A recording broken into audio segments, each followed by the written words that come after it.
안녕하세요. 몇 년이 지났는데도 아직도 뒤통수가 얼얼한 60대 여자입니다.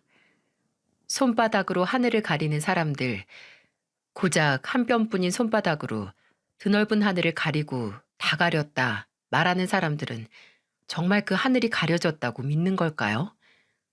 어차피 언제든 탄로날 진실을 대체 무슨 생각으로 진실이라 말하고 다니는지 저는 늘 궁금했습니다. 원래 거짓말을 하면 당사자는 거짓을 진실이라고 본인 자신을 먼저 속인다고 하던데 어쩌면 그 좁은 시야에 오로지 본인의 손바닥밖에 들어오지 않기 때문에 하늘이 다 가려졌다. 그렇게 철석같이 믿는 건 아닌가 싶네요. 그런 인간을 아주 오래전에 한 명 알았죠. 바로 제 전 남편이었습니다.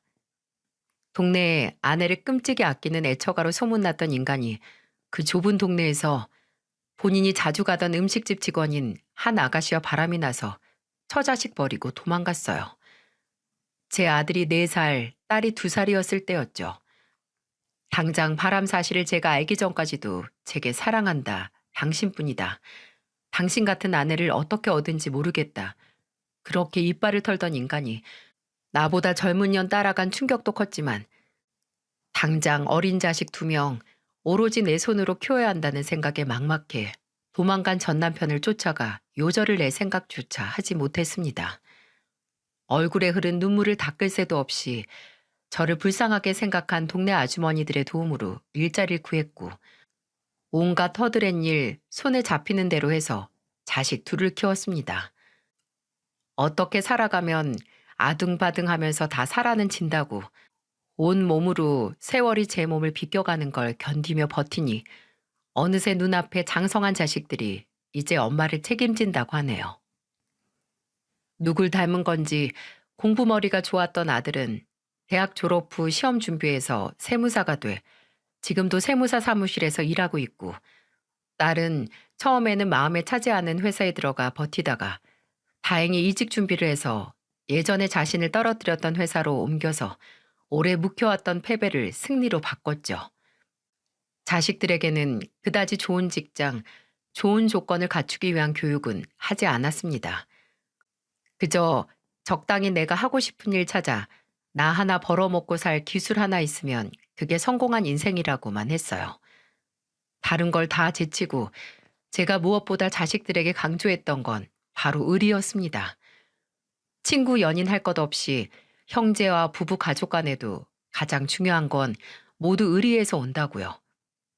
의리가 있다면 자연스럽게 책임감이 생기고 의리가 있다면 소중한 사람들 간에 배신할 일이 생기지 않는다고 사람이 살면서 반드시 가져야 할 덕목은 무조건 의리라고 말하며 살았습니다. 자식들도 어렸을 때는 귀에 딱지가 않겠다고 하더니 나중에 다 커서 지 애비란 인간이 왜 우리 가족을 버리고 떠났는지 알고 평생에 걸쳐 지속된 제가 왜 그런 가르침을 했는지 이해를 하더군요. 다행히 아들과 딸은 둘 다 다른 건 몰라도 책임감 하나는 참 투철하고 주변에서도 성격 좋기로 유명한 남매가 됐네요. 아들이 세무사가 된 것보다 딸이 원하던 이직에 성공한 것보다 인성이 제대로 된 어른으로 자랐다는 거, 그게 저를 가장 자랑스럽게 했습니다. 근데 제 곳간만 든든히 채우면 뭐 하나요? 언제 제 곳간에 틈이 생겨 거기로 평생 막아왔던 지새끼가 들어와 내 곡식 다 갉아먹을지 모르는데 그렇게나 피하고 싶고 더는 마주치기 싫은 사람, 쥐도새도 모르는 사이에 제 전 남편과 비슷한 인간을 제 집안의 가족으로 받아들이게 됐으니 말이죠. 아들이 30 중반이었을 때 결혼을 하겠다고 했었습니다. 상대는 일반 회사에 다니는 3살 연하의 아가씨였죠. 아들이 제 짝을 찾았다는데 뭐든 좋았지만 그때 이 녀석이 결혼을 너무 서두르더군요. 양가 인사를 하고 나서 몇 달 지나지 않아 바로 식을 치른다고 하길래 누가 쫓아오냐고 왜 그리 빨리 하냐 했더니 며느리가 임신을 했답니다. 속도 위반이었죠. 너무 급한 감이 있긴 했지만 아들도 나이가 찼고 지 능력대로 결혼할 준비도 다 됐는데 좋은 게 좋은 거다 하고 알아서 하라고 했습니다. 그리고 따로 쓴소리 할 필요도 없이 며느리는 첫인상이 참 좋았거든요. 수더분하니 착하고 다정했죠. 급하게 결혼하는 애들이 신혼집 구할 생각은 안 해서 이상하다라고 생각했는데 어느 날 며느리가 저를 찾아와서 그러더군요. 어머님, 아무래도 결혼하고 나선 배도 많이 부른 상태고 아이 태어나면 살림도 그렇고 육아도 너무 힘들 것 같은데 저 어머님이랑 같이 살면서 어머님 도움 좀 받을 수 있을까요? 제가 어머님께 많이 배울게요. 며느리는 제게 합가를 하면 안 되겠냐 부탁을 하더군요. 처음에는 많이 놀랐습니다. 아무리 곧 있으면 살림도 육아도 동시에 해야 하는 상황일지라도 합가하고 싶어 하는 젊은 사람들이 흔치 않잖아요. 아마 저라도 그랬을 겁니다.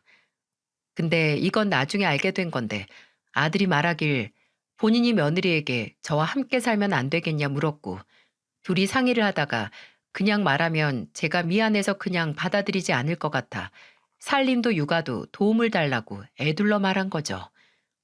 처음에 며느리의 부탁을 들었을 때는 그 사실을 몰랐지만 그래도 고맙더군요. 처음이라 많이 불편할 텐데 시어머니에게 먼저 그런 제안을 해줘서 고맙고 며느리는 친정이 먼 지방이라서 앞으로 같이 살면서 부모님 대신 챙겨주기도 해야겠다 마음을 먹었습니다. 근데 살림에 소질이 없다던 며느리는 청소도 빨래도 음식도 못하는 게 없었어요. 같이 마트에 가면 청소용품이나 주방용품을 보고 어머님, 이거 제가 예전에 써봤는데 효과 없었어요. 냄새만 독하고. 어머님, 이 브랜드 제품보다 이게 더 나아요. 가격 대비 용량도 많고요. 어머님, 이거는 집에 있는 거에 베이킹소다 좀 섞어서 쓰면 되니까 살 필요 없어요. 라고 뭐든 알고 있는 척척 박사 같은 모습을 보여주는 게 아니겠어요? 예, 너는 살림 무섭다고 나한테 도와달라더니 어쩜 이리 야무지게 잘하니? 어디서 배워왔어? 어머님, 제가 자취 경력만 몇 년인데요. 제가 집이 시골이잖아요. 그래서 서울살이 하면서 이 정도는 기본으로 몸에 배었죠. 며느리는 아들과 결혼 전에 룸메이트로 지냈던 동생과 함께 자취를 오래 했다고 했습니다.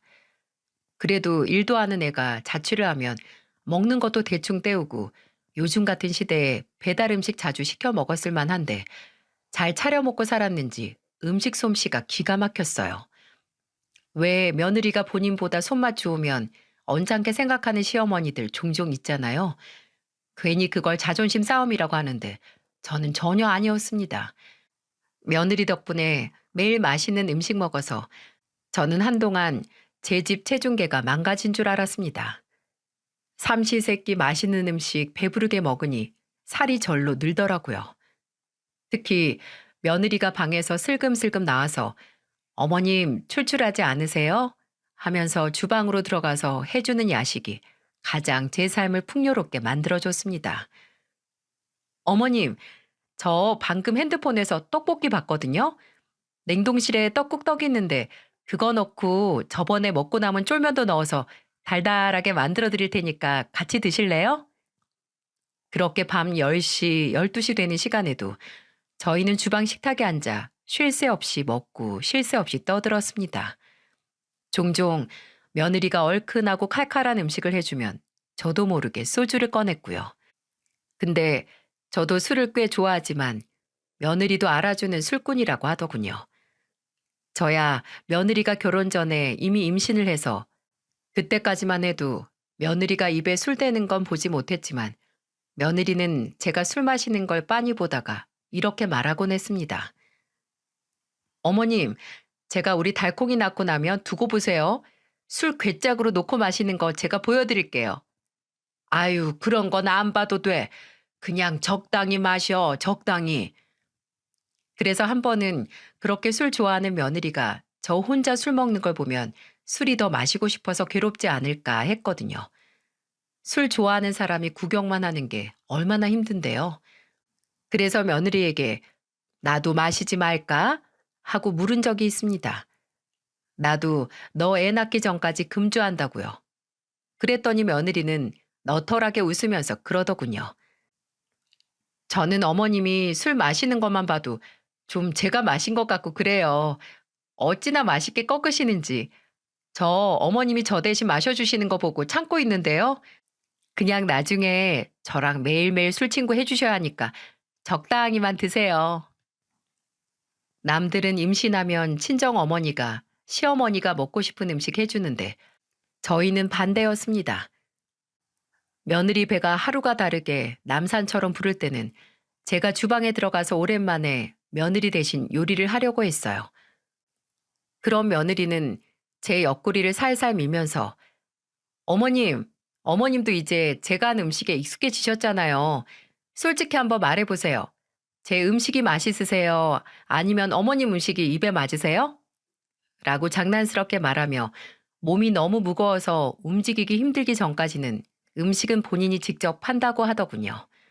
그래서 그런지 며느리가 저와 살면서 제게 가장 많이 했던 말은 어머님, 뭐 드실래요?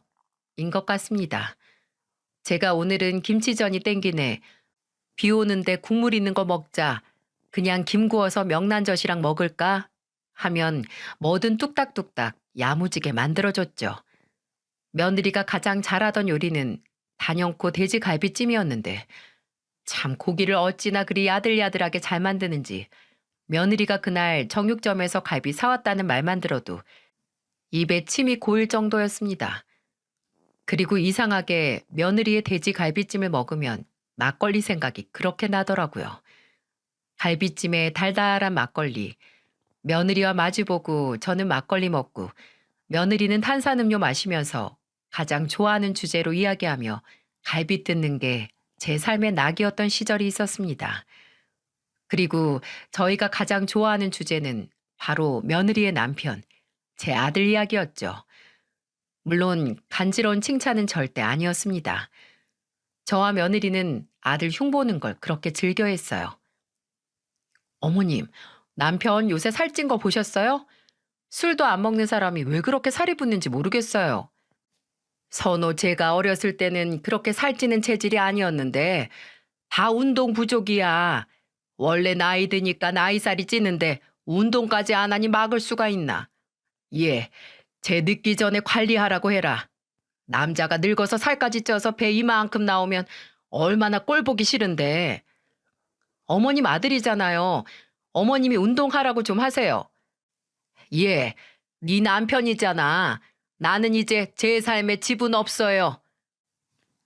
저희가 좀 심했는지 나중에는 아들이 집에서 저하고 며느리하고 붙어 있는 거 보면 지나가면서 둘이 뭐해?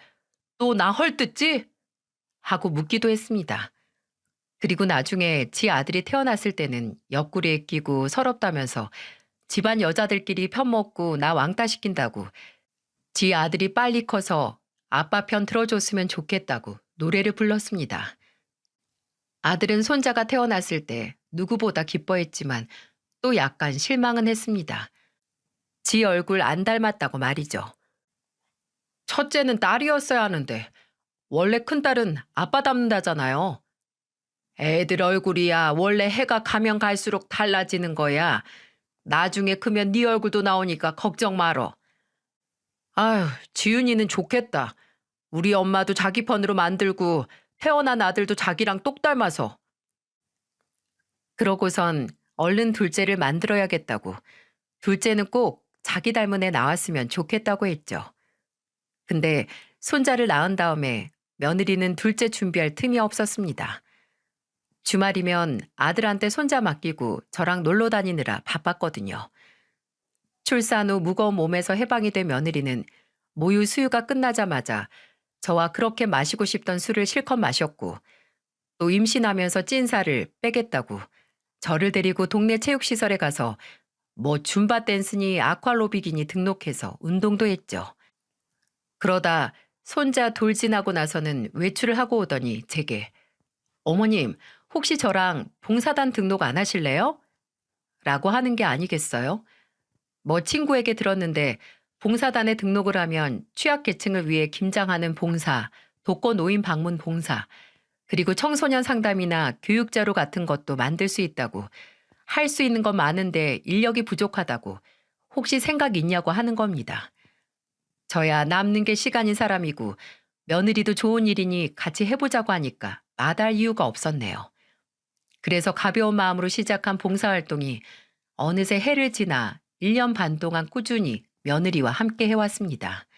처음에는 솔직히 내가 누굴 돕나, 나 사는 것도 바쁜데 라고 생각을 했는데 며느리 덕에 누굴 돕는 데는 자격도 조건도 다 필요 없고 그저 여유로운 마음과 누군가를 돕고 싶다는 의지만 있다면 되는 거라는 걸 알게 됐어요. 여러모로 며느리는 제 인생을 넓혀주는 중요한 사람이 되어 있었습니다. 그렇게 며느리가 예쁘니 아들이 처가를 책임지는 것도 마땅히 해야 하는 일이라고 생각을 했는지도 모르겠어요. 며느리의 집은 먼 시골이었는데 형편이 그리 넉넉지 않았죠. 그래서 뭔가 금전적으로 도움이 필요하면 늘 사위인 아들에게 기대곤 했습니다. 변변치 않은 경제활동을 하는 사돈네와 40 넘도록 결혼 안 하고 혼자 사는 사돈 총각. 제가 자식들은 의리가 가장 중요한 책임감 강한 어른으로 키웠다고 말했었죠. 그런 아들은 당연하게 처가에서 어렵게 돈 이야기를 꺼내거나 며느리가 도움을 요청하면 발벗고 도와줬죠. 아마 제가 며느리와 사이가 안 좋거나 대면대면했다면 아들이 그렇게 헌신하는 게 못마땅하게 느껴졌을 거예요. 근데 며느리도 정말 제게 딸처럼 잘하고 제 눈에 예쁜 며느리가 친정 걱정에 힘들어하는 게 보기 마음 아프니 오히려 아들이 처가에 퍼주면 잘했다는 말을 할 수밖에 없었죠. 처가 예쁘면 처갓집 울타리 보고 절한다고 하던가요? 저는 며느리가 예뻐서 아들이 처갓집에 퍼주는 것도 당연하게 생각을 했네요. 아마 이렇게 주고받고 또 사랑받고 사랑을 주는 게 그 짧은 시간 동안 당연해지다 보니 그런 사건이 터졌을 때 충격이 더 컸을지도 모릅니다. 참 어쩌면 이제 정말 아무도 못 믿겠다 싶을 정도로 세상이 온통 거짓말 투성인 것처럼 보이기도 했죠. 제가 그렇게 한동안 내가 차곡차곡 모아 쌓아 올린 자랑스러운 곳간에 폭풍이 들이닥쳐서 쑥대밭이 된 기분이 된 사건은 아들과 며느리가 결혼하고 3년이 지난 날 예상하지 못한 사건처럼 제게 찾아왔습니다. 아니, 생각해보면 언제 터지든 이상하지 않은 시한폭탄에 가까웠네요. 그날은 평일이었어요. 며느리는 늘 그렇듯 제게 오늘은 저녁에 뭐 드시고 싶냐고 물었고 저는 보고 있던 TV에 잔치국수가 나와서 국수 말아 먹자고 말했던 기억이 나요. 따로 나가 사올 필요 없이 소면이나 국물용 멸치는 늘 집에 있어서 한 말인데 주방에 있던 며느리가 소면도 얼마 안 남았고 멸치도 다 떨어졌다고 손자 데리고 산책할 겸 마트에 다녀오자고 했죠. 근데 손자도 겨우 잠들어서 나는 집에 혜준이랑 있을 테니 너 혼자 다녀오라고 말했습니다. 그렇게 며느리는 마트에 갔고 저는 손자와 함께 있었어요. 며느리가 나가고 한 15분 정도 지났을까요? 초인종이 울리는 게 아니겠어요? 요새 택배 같은 것도 그냥 문 앞에 두고 가는데 뭐지 싶어서 손자 깰까 얼른 나갔는데 등기 우편이 온 거였습니다. 오정숙님 되시나요? 그것도 제게 온 거였죠. 등기 우편 올만한 게 없는데 싶어서 의아했는데 일단 사인하고 우편 봉투를 받아왔어요. 의아한 마음 반, 별것도 아니겠지 하는 마음 반으로 봉투를 열었는데 아직도 그때 떨리던 손의 감각이 생각이 납니다. 봉투 안에는 편지 한 장과 사진, 그리고 그때는 USB가 들어있었어요. 편지에 쓰여진 글을 보기도 전에 사진부터 눈에 들어왔는데 며느리 사진이었죠. 문제는 며느리 혼자 찍힌 사진이 아니고 어떤 남자와 다정하게 찍은 사진이었어요. 그리고 그 젊은 남자는 제 아들이 아니었습니다. 보기만 해도 머리가 아파오는 사진에 저는 이게 왜 제게 왔는지 알아야 했고 급하게 편지를 읽어 내려갔어요. 그리고 그 편지는 바로 사진 속 내 아들이 아닌 젊은 남자가 보낸 거라는 걸 알 수 있었습니다. 이런 내용이 적혀 있었어요. 우선 이렇게 급작스러운 편지를 보내게 돼 유감입니다. 저처럼 편지를 받으시는 분도 그 여자의 피해자이고 아무 죄도 없으시지만 똑같이 아무 죄도 없는 제가 도저히 그냥 넘어갈 수 없었기 때문에 이렇게 편지를 보내게 됐습니다. 당신의 며느리 최지우는 모든 게 거짓말로 이루어진 사람입니다. 이미 그쪽 아들과의 결혼은 거짓으로 시작된 관계예요. 최지우는 그쪽 아들 강선호와 연애를 할 때 이미 저와 2년째 동거 중이었고 그 당시 백수였던 저와의 미래가 없다고 하며 저를 버리고 양다리를 걸치고 있던 강선호에게 가서 10달 만에 결혼식을 치렀습니다. 여기까지 읽기만 해도 심장이 쿵쾅거렸습니다.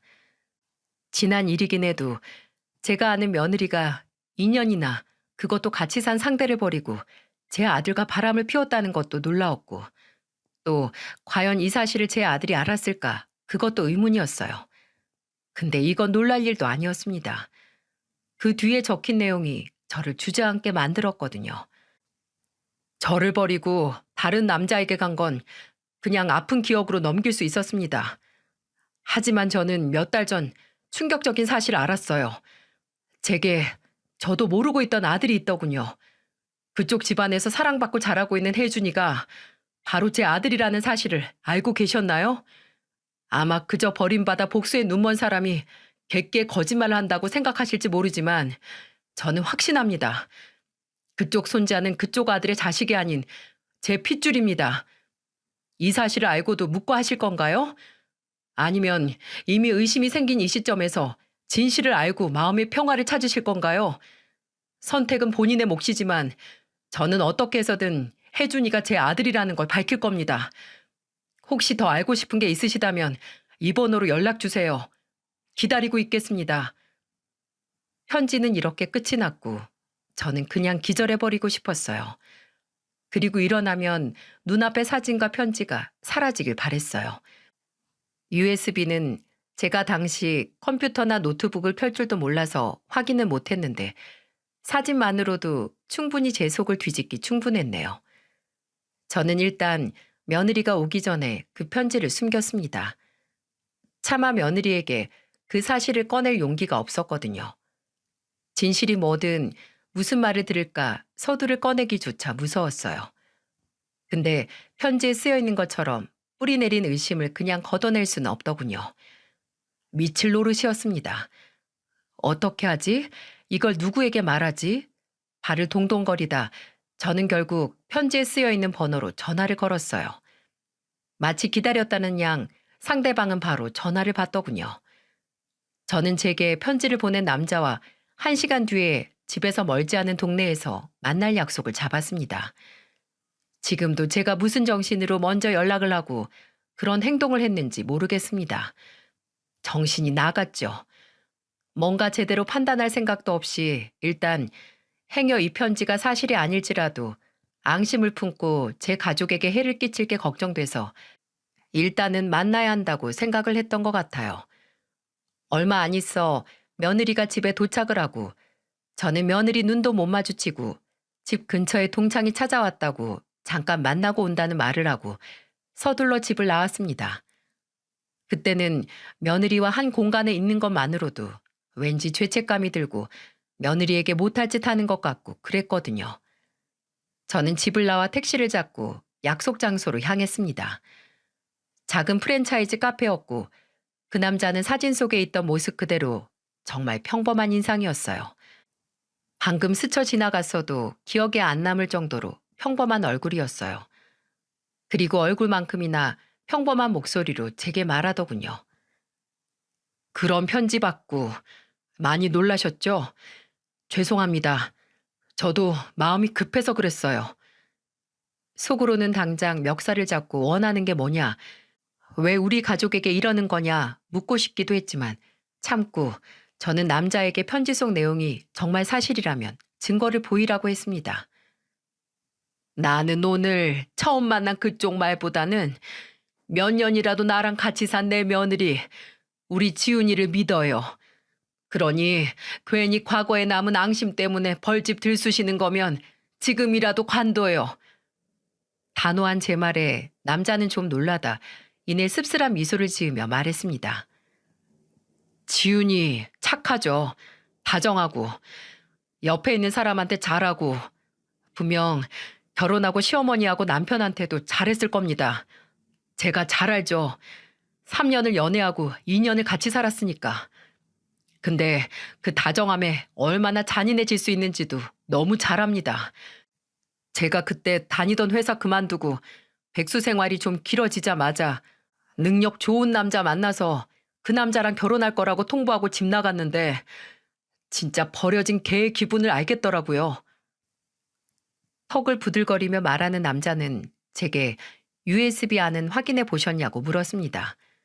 제가 그건 못 봤다고 하니 그럴 것 같았다고 본인 가방에서 노트북을 꺼내 직접 제게 보낸 USB에 뭐가 들어있는지 보여줬어요. 거긴 영상이 있었습니다. 조금 앳된 며느리와 눈앞의 남자가 둘이서 생일 축하 파티를 하는 것도 있었고 국내와 해외 여행을 간 영상도 있었어요. 남자는 영상과 사진이 찍힌 날짜를 확인시켜주며 그게 정말 며느리와 아들이 연애하던 시기에 일어난 일이라는 걸 확인시켜줬습니다. 그리고 이렇게 말했어요. 근데 저는 고작 지훈이가 바람을 피우고 저를 버려서 이러는 게 아닙니다. 그 정도는 얼마든지 묻고 잊을 수 있어요. 제가 참을 수 없는 건 어떻게 제 아들을 바람난 놈 애로 속여서 사는지 그 뻔뻔함이 너무 가증스러워서 편지를 보낸 겁니다. 제가 애 아빠라면 내 자식이 세상에 존재한다는 걸 알 권리가 충분히 있지 않나요? 남자는 인터넷 SNS에서 며느리가 올린 사진을 받고 거기서 손자의 얼굴을 확인했다고 하네요. 혹시 느끼지 못하셨나요? 아들 얼굴과 손자 얼굴이 너무 안 닮았다고 분명히 주변에서도 말이 나왔을 것 같은데요. 물론 제 아들도 그 부분에 대해 속상해 했었습니다. 그렇다고 해서 손자의 출생에 대해 의심을 한 적은 추호도 없었어요. 감히 상상도 못했었죠. 저는 당장 혜준이 유전자 검사를 할 수 없지만 선생님과 선생님 아들은 할 수 있으시잖아요. 지훈이가 집 나가면서 저한테 뭐라고 했는지 아세요? 본인도 곧 가정을 가질 나이인데 언제까지고 백수랑 살 수 없다고 했어요. 몇 년 동안 결혼 생각 없다고 동거로 만족하던 애가 갑자기 가정이라고요? 분명 그때부터 이미 알고 있던 거예요. 제 아이 배고 나서 안정적인 전문직 남자 찾아서 간 거라고요. 그렇게 말한 남자는 제게 의심이 한번 생기면 걷잡을 수 없이 생긴다고 더 늦기 전에 혜준이의 유전자 검사를 해보라고 하고 떠났습니다. 그리고 이 말도 하더군요. 꼭 본인 자식을 친아빠에게서 떼어놓고 잘 살던 인간이 벌을 받았으면 한다고요. 그때 제 심정이 어땠을지 상상이 가시나요? 막다른 길에 갇혀서 심지어 물까지 차오르는 걸 바라볼 수밖에 없는 그런 심정이었습니다. 막막하고 몸에 전기가 오르는 것처럼 가만히 있을 수 없이 미칠 노릇이었어요. 그렇게 힘든 발걸음을 옮겨 집으로 들어가서는 며느리 눈도 못 쳐다보고 아들 눈도 못 쳐다보고 심지어 손자 얼굴도 제대로 보지 못했습니다. 속이 타들어가고 혼자 끙끙거리다가 끝내 며느리가 친정집에 간 날 아들에게 제가 받은 편지와 사진 그리고 USB를 건네며 그날 만난 남자에 대해 말을 하고 말았네요. 아들은 사진을 보고 편지를 읽고 또 노트북 속 영상을 보면 볼수록 얼굴이 벌게졌다가 하얗게 질렸다가 또 노랗게 뜨기도 했습니다. 그러다가 갑자기 얼굴을 쥐어싸고 앓는 소리를 내더니 그러더군요. 아, 이거 내가 사준 옷이잖아. 이것도 내가 준 팔찌고. 아들은 그 남자와 함께 다정히 찍힌 사진 속 며느리를 손가락으로 가리키며 그렇게 말하더군요. 그렇게 며느리가 정말 결혼 전 아들과 그 남자 사이에서 양다리를 걸친 건 사실로 판명이 났습니다. 하지만 더 큰 문제는 따로 있었죠. 저는 화를 사귀느라 눈을 감고 있는 아들에게 말했어요. 선우야, 나도 지훈이 몰래 이런 일 하는 게 미안하고 또 죄책감도 드는데 그래도 마음 편하려면 검사는 해야 돼. 생각해봐라. 지금 지훈이한테 말하고 검사하면 지훈이가 얼마나 기분이 나쁘고 상처받겠니? 그리고 그 남자 말이 거짓이었어 봐. 빈대 잡다가 초가상간 다 태우는 꼴이지. 일이 이 지경까지 된 거 그냥 지훈이 몰래 우리만 알고 네 머리카락이랑 혜준이 머리카락 가져다가 검사하는 게 나아. 그게 속에 불난 의심 꺼뜨리는 최선이다. 아들은 처음에는 검사할 필요 없다. 누가 뭐래도 혜준이는 내 아들이라고 할 필요 없다. 그냥 지훈이한테 바람 맞은 놈이 객기에 저지른 일이라고 관심도 주면 안 된다고 하더군요. 근데 아들도 저와 마찬가지로 한 번 뿌리 내린 의심을 그냥 거둘 수 없었나 봅니다. 3일 정도 뒤에 제게 조용히 와서 말했어요. 엄마, 병원 갔다 왔어요. 가서 접수하고 왔어요. 끝내 지 손으로 손자 머리카락이랑 지 머리카락 가져다 유전자 검사 접수를 한 겁니다. 저는 그래, 주사위는 굴려졌다. 이미 손 떠난 일 조용히 검사 결과 나올 때까지 기다리자고 결과 보고 나서 생각하자고 했죠. 선우야, 검사 결과 나오기 전까지는 그냥 딱 모른 척해. 없던 일처럼 괜히 지윤이한테 티내지 말고 몰랐던 때처럼 대해. 알았어? 아직 혜준이 네 아들 맞을 가능성 충분히 있어. 그러니까 그냥 기도만 하자. 기도만. 혜준이 네 아들이야. 내 손자야. 아들은 제 말에 고개를 끄덕거렸지만 말처럼 쉬운 게 아니었습니다. 검사 결과가 나올 때까지 아들은 많이 힘들어 보였어요. 며느리에게 굉장히 못되게 굴었습니다. 상황이 어떻게 돌아가는지 모르는 며느리에겐 아닌 밤중에 홍두깨처럼 아들이 괜히 시비를 걸고 빈정거리는 걸로만 보였을 거예요. 처음에는 며느리를 마치 유령처럼 없는 사람인 양 대하더니 나중에는 퇴근하고 돌아오면 주방에 있는 절 보고 며느리를 불러내서 말했어요. 지훈이 너 이제 결혼하고 시간도 좀 흘렀고 애도 낳아서 편해지니까 어째 요새는 우리 어머니가 집안일 하는 것만 보이는 것 같다. 너 집에서 뭐 하냐 요즘? 그럼 며느리는 억울해서 방금까지 청소기 돌렸다. 혜준이 시켰다 하면서 반발을 했죠. 그럼 아들은 며느리를 아니꼽게 보며 그래, 네 자식만 소중하지 라고 혀를 찼습니다. 그리고 그렇게 챙기던 처가 식구들 연락도 일절 받지 않더군요.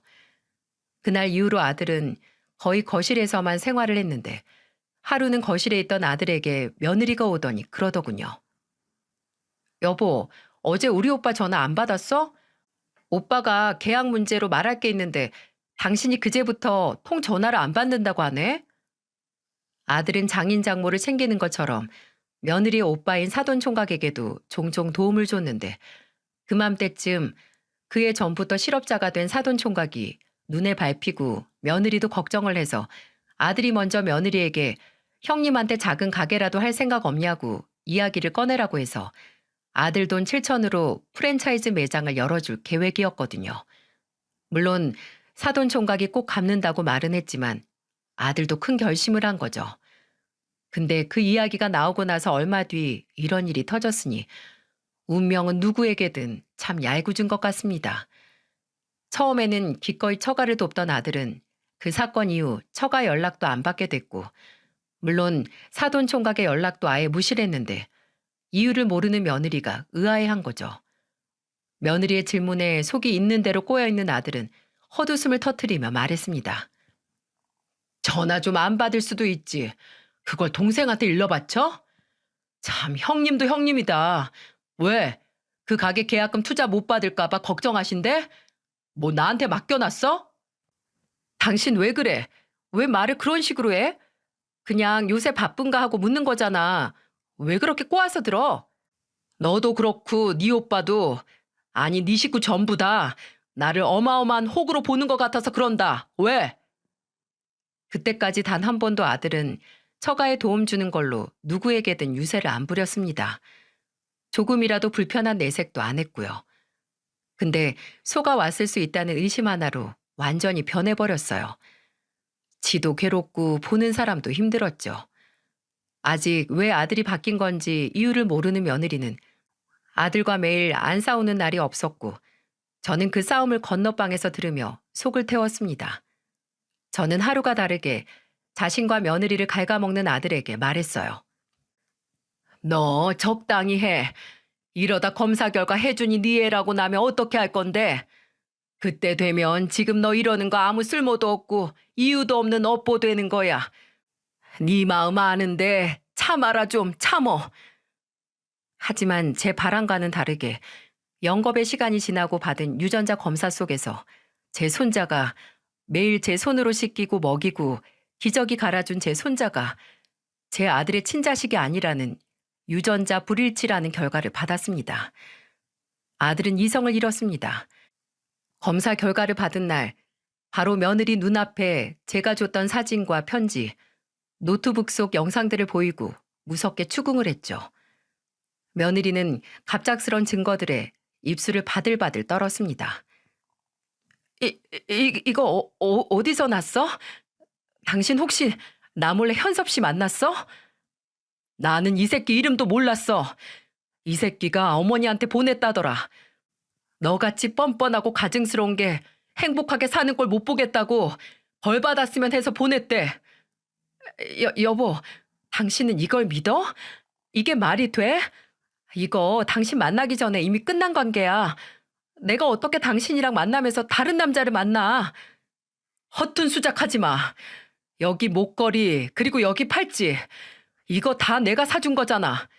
네가 안겨서 이 새끼 목에 두르고 있는 팔에 걸쳐진 이 팔찌 내가 우리 만난 지 한 달 되는 날에 준 거잖아. 아들이 명백한 증거를 보이니 며느리는 숨소리조차 내지 못했습니다. 그리고 마지막 발악을 하려고 하더군요. 그래, 인정해. 현섭 씨랑 같이 살다가 당신 만난 건 사실이야. 근데 아까 말한 것처럼 어차피 끝나가던 사이고 나도 어렵게 만난 당신 놓치기 싫어서 그래서 말 안 했던 거야. 시작이 어쨌든 우리 좋았던 건 사실이잖아. 나 정말 당신 사랑해서 그래서 그럴 수밖에 없었던 거라고. 글썽글썽한 눈물까지 보이며 호소하는 며느리. 아들은 그런 며느리 얼굴에 들고 있던 유전자 검사 결과지를 던지며 고함을 질렀어요. 웃기지 마. 너는 그냥 편하게 애 키울 능력만 있으면 된 거였잖아. 2년같이 산 백수새끼 버리고 만난 지 얼마 안 되는 돈 있고 직업 있는 나보고 나 정도면 애 키우는데 어려움 없겠다 하고 만난 거잖아. 이 이기적인 인간아. 사랑하는데 남의 새끼 사랑하는 사람한테 네 새끼라고 속여서 키우게 하냐? 네가 그러고도 사람이야? 어떻게 나한테 어머니한테 그리고 혜준이한테 이럴 수가 있어? 아들은 이성을 잃고 며느리에게 사진을 던지고 노트북을 던지고 손에 든 건 있는 대로 던지기 시작했어요. 낳고 기른 제가 봐도 놀랄 정도로 분노했습니다. 속절없이 아들이 던지는 물건에 맞던 며느리는 제 앞으로 기어와서 제 손을 잡고 빌었죠. 어머니, 저 사람 좀 알려주세요. 저 진짜 하늘의 맹세코 혜준이가 애 아빠, 아니 남편의 아닌 거 정말 몰랐어요. 결혼 전부터 당연히 저 사람 애라고 생각했단 말이에요. 어머님, 우리 혜준이 예뻐하셨잖아요. 저도 예뻐하셨잖아요. 그러니까 저 사람 좀 제발 말려주세요. 제발. 저는 아들만큼 화를 낼 기력이 없었습니다. 그냥 그때는 제 손을 만지는 며느리의 손에 알 수 없는 혐오감만 들 뿐이었어요. 저는 며느리의 손을 탁 하고 치워내고 말했습니다. 나는 이제 널 모르겠다. 네가 누군지도 모르겠어. 아니, 이제 네가 무섭고 소름 끼쳐. 어떻게 그럴 수가 있니? 하늘에 맹세를 한다고? 3년 동안 네 손바닥으로 가리고 모른 척한 하늘에 맹세해봤자 뭐가 달라지는데. 이롭다. 그냥 살고 싶으면 이 집에서 나가. 더 일 키우지 말고 네가 겁없이 벌린 일이나 수습해. 며느리가 제게 매달려 울고 불고 빌 때 아들은 휴대폰을 들어 사돈에게 연락을 넣었습니다. 그리고 사돈, 사부인, 사돈 총각 할 것 없이 문자로 유전자 검사 결과를 찍어서 보냈어요. 여보, 뭐해? 안 돼! 보내지 마! 보내지 마! 나 죽어! 며느리는 아들을 뜯어 말리려고 했고 아들은 며느리를 소파로 밀어던지고 어딘가로 전화를 걸었죠. 네, 장인어른 보셨어요? 혜준이가 제 애가 아니랍니다. 장인어른, 3년 동안 이 세상에 태어나기 전부터 제 아들이라고 믿고 키웠던 혜준이가 제 애가 아니래요. 장인어른 딸이 지금까지 제 애인 척하면서 저도 속이고 집안 사람들 다 속인 거예요. 여보, 하지 마. 끊어. 아빠, 아빠 끊어요. 이거 거짓말이야. 저 이제 그 집안 사위 안 합니다. 그러니까 하루빨리 이 여자 제 집에서 끌어가세요.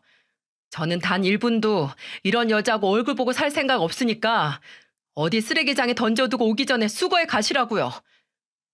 물론 본인 딸이 무슨 짓을 저질렀는지 알지 못하는 사돈네는 놀라 뒤집어졌죠.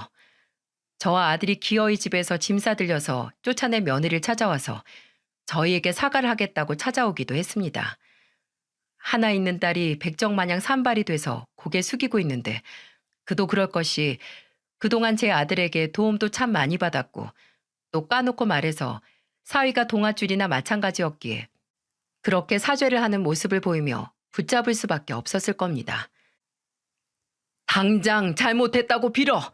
죽으라면 죽는 신용까지 해. 지윤이 네가 어떻게 서서방한테 그럴 수가 있어.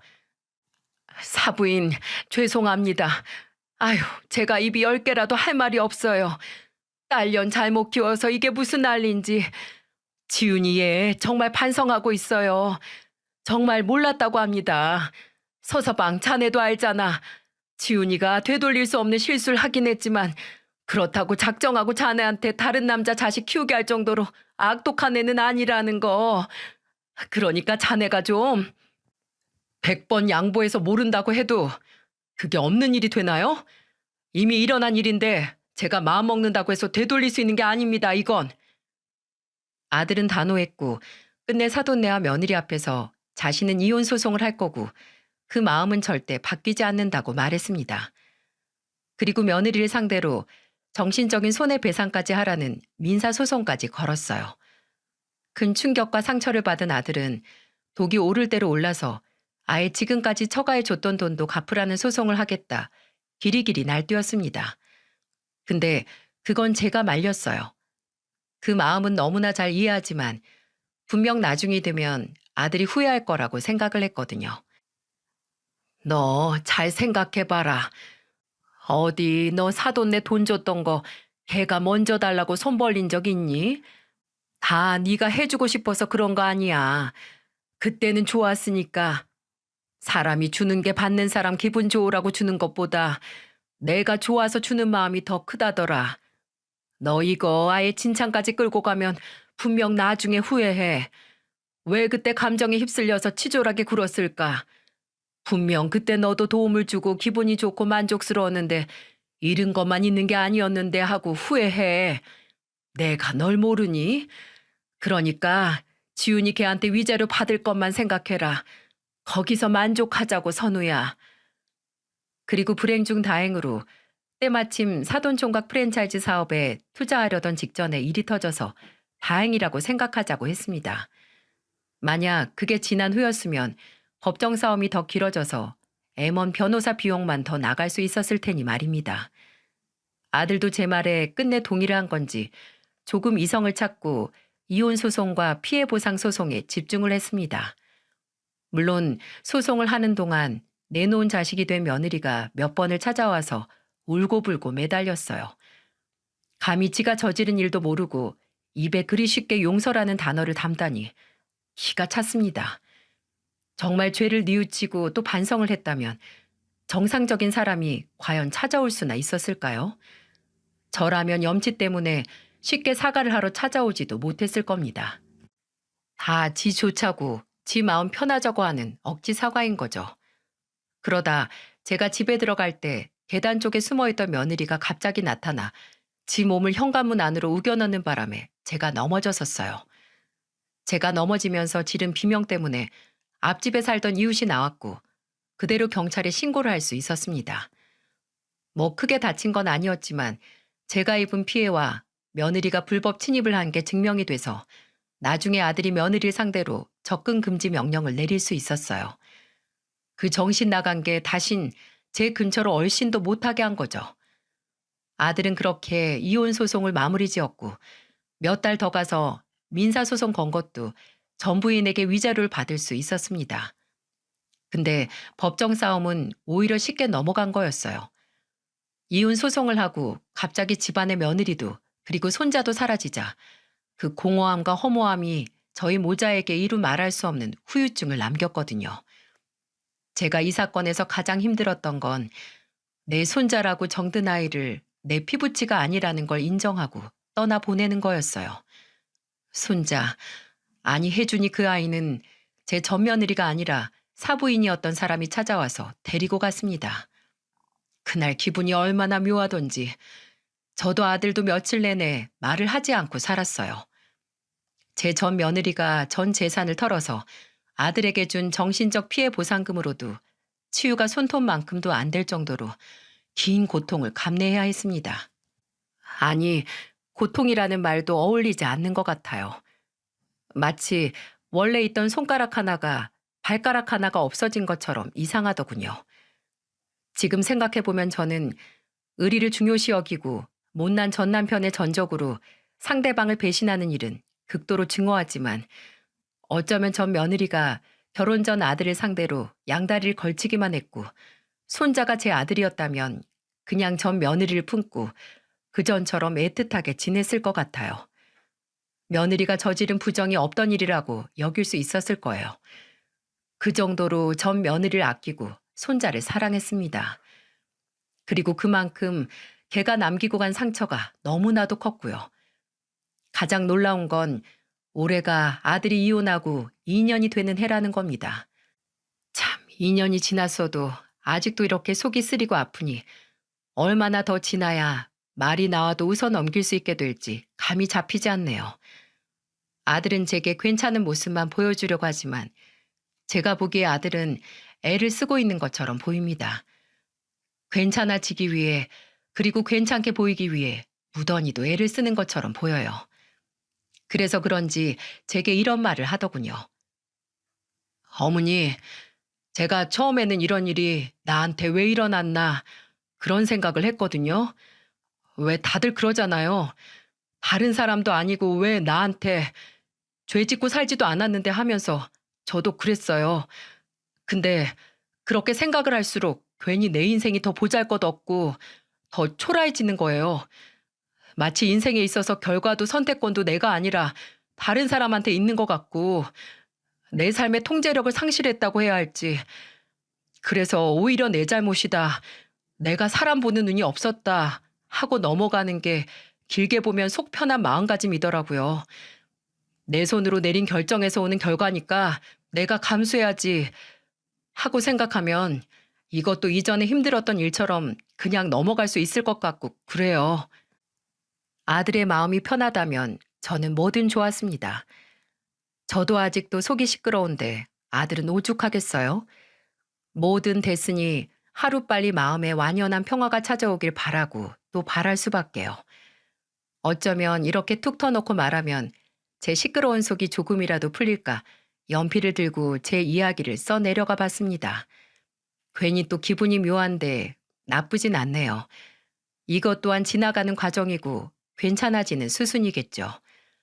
그냥 바라건대 앞으로는 이런 시련이 나와 내 가족에게 일어나지 않았으면 하고 또 의리를 모르는 이기적인 인간들은 마땅히 벌을 받고 또 버림을 받아 평생 쓸쓸하게 살았으면 합니다. 제 전 며느리처럼 말이죠. 이야기를 들어주셔서 감사합니다. 매일 맑은 날만 있길, 비가 와도 비에 젖지 않을 우산이 있길 바랍니다.